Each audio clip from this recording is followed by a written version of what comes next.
A virada do século XIX para o século XX foi uma época de muitas transformações no mundo da arte, principalmente na Europa. Muitos movimentos aconteceram em lugares diferentes que mudaram para sempre o rumo da história. Meu nome é Guilherme, eu sou professor de Belo Horizonte e Ribeirão das Neves. Meu nome é Anderson Costa, eu sou professor de Ribeirão das Neves. Meu nome é Louise Costa e eu sou professora de Nova Lima. A nossa história aqui nesse podcast vai começar no século XIX, mais ou menos 1850, na Europa, mas especificamente na França. O que estava rolando na França naquela época? Estavam rolando os movimentos neorrealistas, realistas e românticos. Esses movimentos, eles eram muito calcados na representação fiel da realidade. Mas acontece uma coisa, mais ou menos em 1850, que muda para sempre o rumo da história da arte, a invenção da fotografia. O surgimento da fotografia começou a enfatizar algumas deficiências do olhar que o pintor tinha. O pintor começa a perceber que, apesar dele ter vivido a vida inteira tentando retratar a realidade, ele não conseguia chegar nessa realidade como a fotografia chegava. O peso é retirado das costas dos artistas, né? Esse peso de estar sempre representando a realidade. Começa a abrir novas possibilidades. Mas aí alguns artistas começam a encontrar a solução que é justamente inovar. Os artistas passam a querer representar a impressão que eles tinham da realidade. A palavra aqui não foi por acaso, porque o movimento que vem logo depois da criação da fotografia, ele é chamado de impressionismo.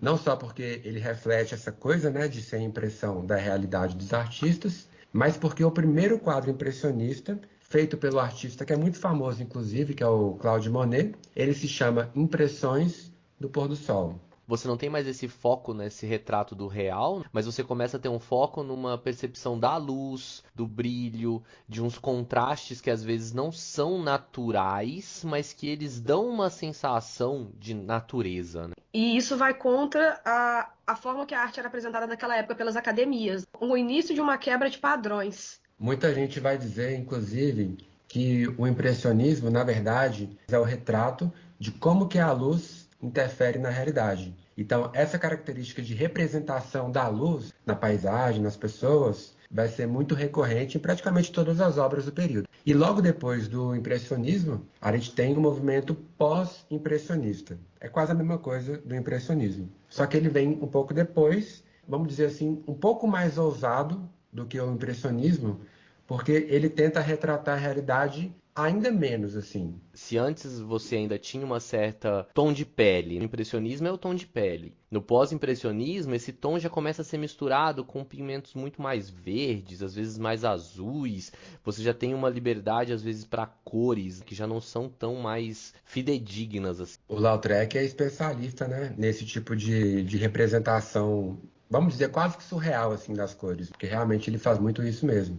Mas eu gosto sempre de usar o exemplo do Vincent van Gogh. Ele é um artista do pós-impressionismo. A gente vê pelas pinturas do Van Gogh que ele está muito preocupado assim em representar a luz de uma maneira muito expressiva, muito carregada, cheia de cor. Mas eu acho que o mais importante assim da gente observar numa pintura do Van Gogh é ver como que a pintura ela é carregada de tinta. A gente vai conseguir enxergar as pinceladas do Van Gogh. Já que o artista ele não precisa representar a realidade, ele vai representar a realidade de acordo com o que ele vê e ele vai deixar a marca dele na pintura.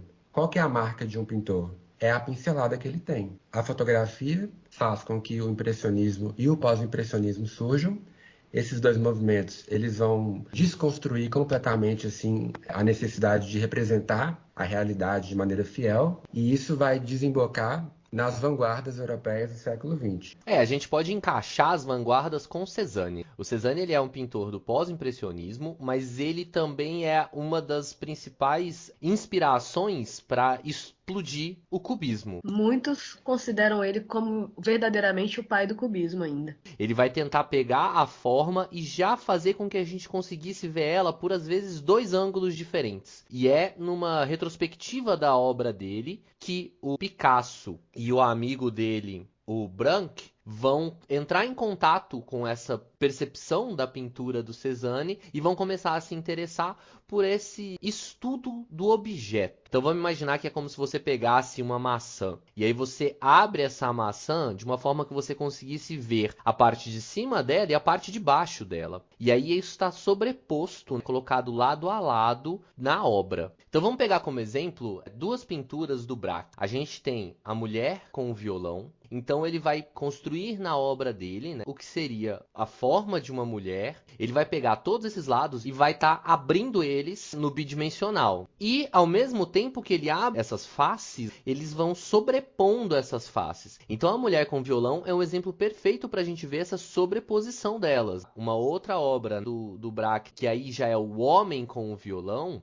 a gente já não consegue chegar tanto a essa percepção, porque ele fragmenta tanto as partes da imagem e vai sobrepondo elas, trazendo tudo para frente, que ela começa a se perder e se torna difícil da gente entender o que está retratado ali. Essa primeira parte do movimento cubista a gente vai chamar de cubismo analítico, que é esse momento em que eles vão abrindo, trabalhando tanto a forma que você vai perdendo essa relação com o que era o objeto. Cerca de uns 10 anos depois, o Picasso e o Braque, esses principais expoentes do movimento, vão perceber que isso estava se afastando do que eles queriam, porque eles começaram a flertar com o abstrato. E aí eles não queriam flertar com o abstrato, eles queriam estar nesse lugar de estudar e trabalhar a forma. Eu acho importante fazer uma distinção aqui rapidinho. Abstrato é aquele tipo de pintura em que você não tem formas reais, formas que não são tipo coisa nenhuma. Se tem forma reconhecível, né, que é do mundo real, é figurativo. Se não tem, é abstrato. Então eles vêm para o que eles vão chamar de cubismo sintético, que é o momento em que dentro do cubismo vão começar a aparecer objetos também dentro da obra. Então às vezes você tem um pedaço de corda, palavras. Foram os cubistas que inventaram a técnica da colagem. Sim, isso vai começar com eles nesse movimento, né, do cubismo sintético. Toda a arte, ela é reflexo do tempo que a gente vive, né? E é justamente nesse momento que começa a acontecer na Europa a Primeira Guerra Mundial. Aquele conflito devastou completamente a Europa. Sim, os artistas dessa época, eles já estão completamente perturbados com a desumanidade presente nesses grandes conflitos, com um clima de cinismo muito grande ao mundo racional. E aí é nesse contexto que um poeta e filósofo alemão chamado Hugo Ball, ele sai da Suíça e ele vai abrir um clube de arte chamado Cabaret Voltaire.